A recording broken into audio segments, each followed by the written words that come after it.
our next candidate is Rick Von Pfeil. He is a candidate for Texas 31st Congressional District. He's running to unseat Republican incumbent John Carter. So welcome, Rick. Tell us a little bit about who you are and why you're running for office. Hello, Nancy. Hey, thanks for having me on. Yes, my name is Rick Von Pfeil. I am running for Congress in District 31, which is John Carter's district. Part of the reason why I'm running is I think that I'm probably a very electable candidate, which we've been running against John Carter for 20 years. So I am a fifth generation Central Texan.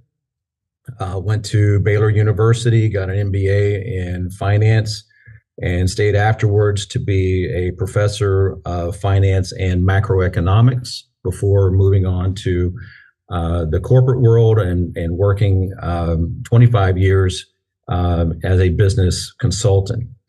I have decades, plural, of political activism. I've worked on two presidential campaigns, a Senate campaign, two House campaigns, or I guess three now if you include my own House campaign. Done a lot of environmental activism. I actually started a company inspired by Al Gore's Inconvenient Truth movie to fight climate change. Grew that across the state of Texas for 5 years, and then sold that.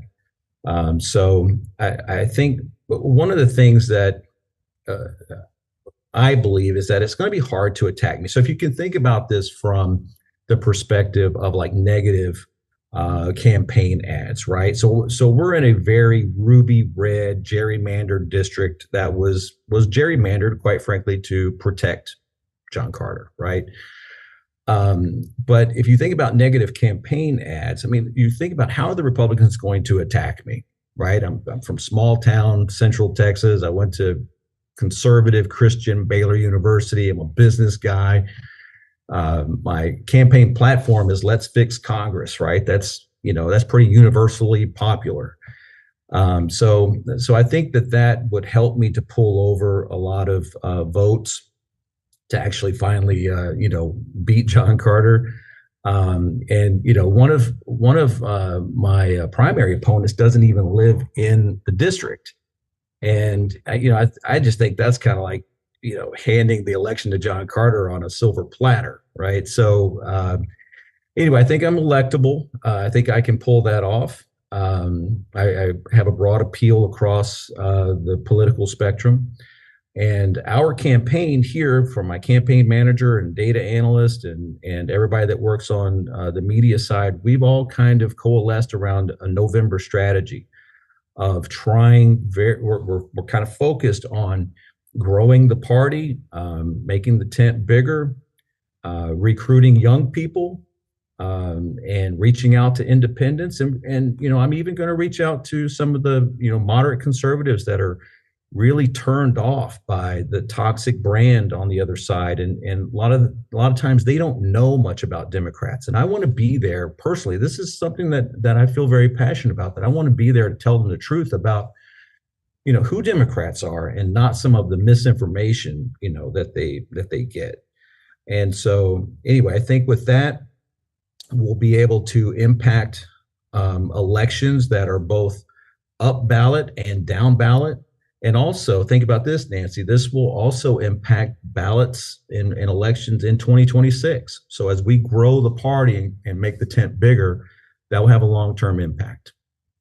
Absolutely. So tell us, what are the top 3 issues that are the most important for your district? Well, the things that I'm focusing on Fix Congress is fairly universal across all districts, right? So I think everyone can agree that Congress is a polarized, hyper-partisan, dysfunctional mess, and it needs to be fixed because we can't even do things like pass a budget or agree on aid for Ukraine, right? So there's a lot of problems. So the things that I would like to work on is changing the structure of Congress, adding a new role in there for how we have majority and minority leaders, and then we have majority and minority whip. and they have their functions and their roles. I would like to add a new role in there for a majority diplomat or mediator, and then a minority diplomat or mediator. And their function or purpose would be, to reach across the aisle, to work with the other party, to try to build relationships and find ways to, pass more bipartisan legislation. And that's important because what we see historically is that whenever the House flips parties, the first thing that the new party in charge does is they go back and they start attacking and dismantling things from the prior party's administration, right? Another thing I would like to work on is term limits. And, most people will say that term limits is impossible. And so, it's really how you structure it. What I would like to do is make all the current members of Congress exempt from it, so that it frees them up to be able to vote for it. It's not going to impact them directly. And then, make the term limits 18 years. And so I've heard some pushback on that 18 years is too long. But the reason I'm in favor of that is that, one, that's 3 terms in the Senate, 6 years apiece, right? And then we would just make it equal for the House. But the other thing is that you need some of that seniority for the House members and senators that are going to be chairing the key committees in Congress. You want them to have some of that seniority, that they have been there, they know some of the history, they know the bureaucracy, they know how Congress functions. And so I think that's an important part of it. And so if you make all of the current members exempt and you make the term limits 18 years, I just think that I can get that done. I think I can get that passed. And then the third part is anti-gerrymandering. Gerrymandering is something I'm quite, passionate about. It bothers me to see that people in states are carving out maps with X-Acto knives, and they're basically, it's politicians drawing the maps to select their voters rather than voters, selecting their politicians. And what happens is that when you get politicians that are in a gerrymandered district, they become very emboldened, and they become very, you mentioned tribalism earlier, like they become very emboldened in their hyper partisanship. So it's kind of like a headless nail, like you can't get rid of them once you draw that map that way. So I would like to pursue legislation for anti-gerrymandering. And one more thing, if I have time, I mean, the thing is, you think about this from the perspective of a judge. Right now, when you have a gerrymandering case that goes to court, the voters, i.e. the plaintiffs, are taking a case to court. And then the people who had the pencils that drew the map are going to come in and they're going to try to defend, with data and statistics and all this stuff, that the reason why they drew their map that way. And then if you put yourself in the perspective of a judge, that's kind of a hard, it's a gray issue that they have to sit there as a judge and say, well, are these people disenfranchised or not?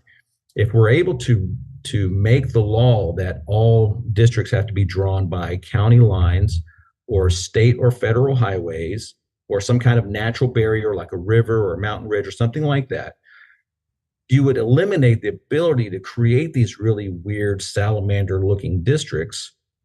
And that makes it easier for a judge to just simply look at the very clear black and white issue of the law. Like, did you follow the law? It becomes very easy for a judge to rule on that. And then I just don't think that they're going to be able to draw those weird shaped districts anymore. Yeah, well, thank you. Yes, I agree with that. Do you know, I live in a four-way stop, and there's all of the houses in our four-way stop were in different districts. Crazy. Crazy. And I'm in the middle of central Austin. It's just nuts. So anyway, so thank you so much for that. So tell us really quickly, Rick, where can we find you and how best can we support you right now? Yes, thanks, Nancy. So my all of my media for website, social media, and all that is branded around RVP, which is my initials, and then the number 4 Congress. So RVP for Congress.com and et cetera. Mm-hmm. And really, honestly, the easiest and best way to support me right now is to connect me with other like independent voters or people that we could recruit into the party. So it could be family members or friends or coworkers. I'm willing to travel all over these 6 counties and have coffee with anyone and try to bring them into the tent. Well, thank you so much. I really appreciate you joining us this evening, Rick, and I look forward to seeing you on the campaign trail. Thank you. Thank you.